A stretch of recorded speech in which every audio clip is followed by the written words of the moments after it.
Hello mga karon, mga karonin chain, mga karonin staking. Kumusta? Magandang araw, umaga, tanghali, hapon sa inyong lahat. Today is April 6, Saturday, alas 12:53 na ng madaling araw. Yun na nga, dating gawi. Paulit-ulit naman, walang bago ang ating ritual. Yung kalahati, ni-stake natin sa RON staking, yung kalahati sa EX staking. At ito, meron tayong 45 para yan naman sa RON. Okay, punta na tayo sa RON, guys. Swap tayo and claim tayo, mga men, mga insan, mga kamegos-megos. At basensya nag-iyo, absent tayo kahapon. Ayun na nga. Pero present pa rin tayo, siyempre, ano tayo. Kumbaga, nakaano ako dyan eh. Nakakommit ba? Committed. Pag committed ka kasi, alam nyo guys, hindi mo lang napapansin yung lagi mong ginagawa paulit-ulit na papunta dun sa goal mo. Sa una, medyo hindi mo ramdam na ang successful. Kumbaga para ka nag-gym yan. Hindi naman agad pag nag-gym ka 2 araw, malaki na yung muscle mo. Pero kung itutuloy-tuloy mo yan, darating ang panahon. Darating, huwag ka lang mag-i-stop guys. Darating ang panahon, magbubunga din yung pinaghirapan mo. Ang malupit kasi sa iba, gusto instant agad yumaman. Sali sa mga taya-taya, investment sa networking, investment sa forex, investment sa crypto. Sa networking, sali sila ng sali. Maraming legit na networking, ulitin natin gaya ng mga video natin doon sa EXS kanina. Marami akong binitawan dyan na malulupit. Okay, maraming sumasali sa networking na investment. Again, legit po ang networking ha. Problema lang, may mga networking na gumagamit ng marketing plan na investment type. Yung tipong maglalagay ka lang ng pera, wala kang gagawin. Pag ganun po, investment scam po yun. Huwag kayo sasali. Nadadamay tuloy yung mga legit na networking. Ganun din sa forex. Legit po ang forex. Kailangan mong aralin. Problema lang, yung mga forex na malulupit daw na trader, nagpapa-invest, mga hinayupak. Magaling kang trader tapos nagpapa-invest ka. Malaking tanong yun eh. Kung magaling ka, dapat kumikita ka. 'Di ba? Kumikita ka, dapat di ka na nagpapa-invest. Mag-prop firm ka na lang. Sa prop firm, legit pa. Okay. Ano pa ba? Crypto. Sumasabay ngayon sa bull run. Nagtatayo ng mga crypto token. Mga kung ano-ano. Ayan. Tapos biglang nirarag pull. Legit din ang crypto. Problema lang, maraming ang malulupit na matlulupit talagang gagaling mag-isip. Lalagay sila ng mga kung ano-anong palamuti para mahikayat ka lang sumali.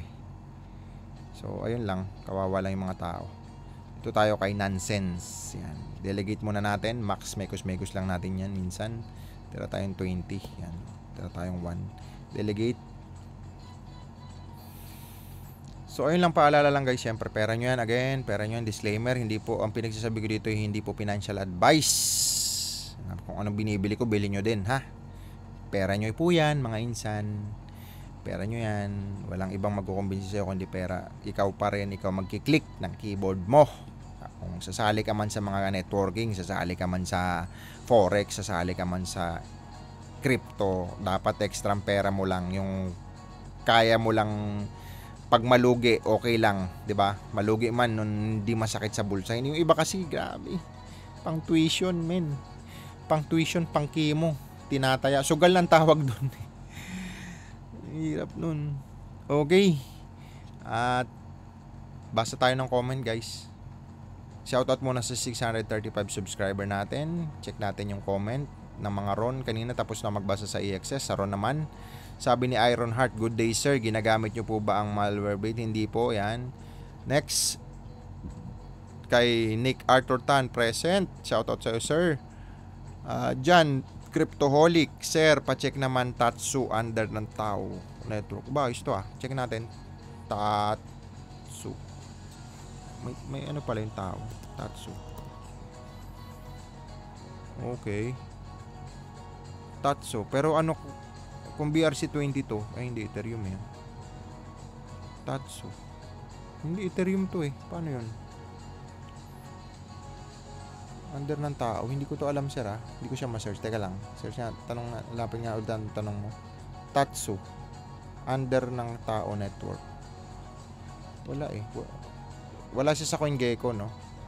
Set nga natin dito. O dito na lang sa Dex tool. Pero kasi BRC20, teka lang ha. Nagahang siya men.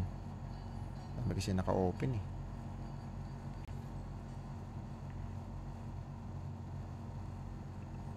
Tatsu.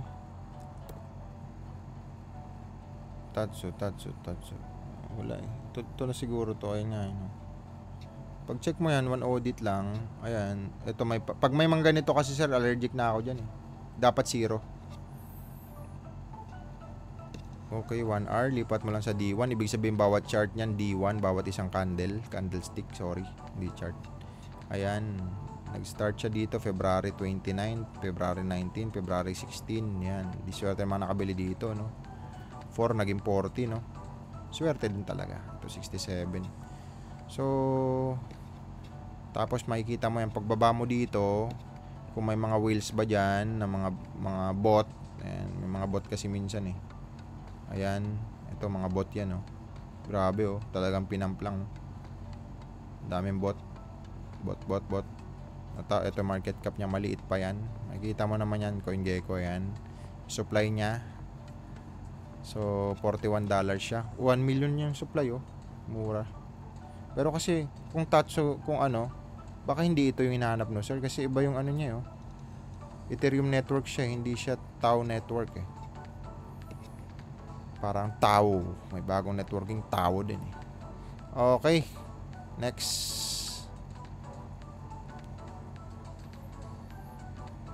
Ay, nangyayari sa ating internet, men. Naka-VPN kasi ako, guys. Kaya minsan, pag naka-VPN ka, bagal. Siyempre, for security purposes kasi yan. Ayan na, oh. Wait na lang natin.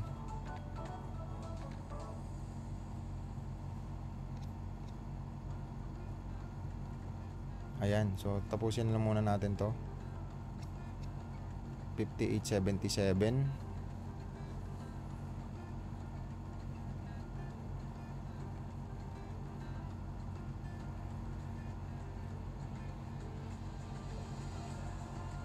Meron tayong 59.97 na ron, guys.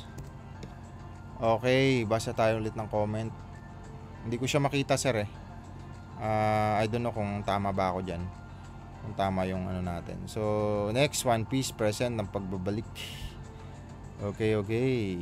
Present, Sir Instinct. Shoutout sa'yo, sir, syempre. Okay. Naghahang siya kasi nag-upload ako ng isang video, no? Next, present, Lods. Bakit pag market R ang US parang nagdadump? Alas 9 kasi ang US na opening ng ano. Possible, hindi naman lahat, sir. Pag open na kasi ang market ng US, alas 9 yan ng gabi, 9:30.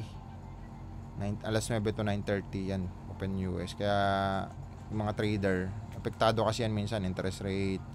Makikita mo yan sa news sa Forex, kung ano yung mga nangyayari. Forex Factory or investing.com, makikita mo yan sa calendar. Ano ba yan, men? So, nagahang siya.